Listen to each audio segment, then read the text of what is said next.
দমহু ওয়া মালুহু ওয়া ইরদুহু।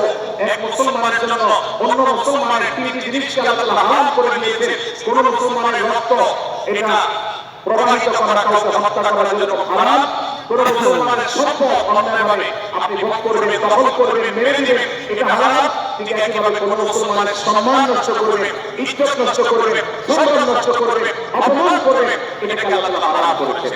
আল্লাহ তাআলা আমাদের সবাইকে অন্য মুসলমানদের ব্যাপারে এরকম দায়িত্বশীল ভূমিকা রাখার তৌফিক দান করুন, বলুন আমিন।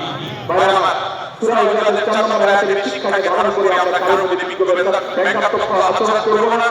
অনেক মুসলমান আছে অন্য মুসলমানদের নাম ধরে ধরে বিদ্রুপ ব্যঙ্গ করেন, নাম বিকৃত করেন। অনেক সময় আমরা রসিকতা করে আমাদের অনেকের নাম বিকৃত করি। আল্লাহ সুবহানাহু ওয়া তাআলা হারাম করেছেন। এমনকি নবী সাল্লাল্লাহু আলাইহি ওয়াসাল্লাম বলেছেন, লা তাকুল লিকাসিরিন ইয়া কাসিরু।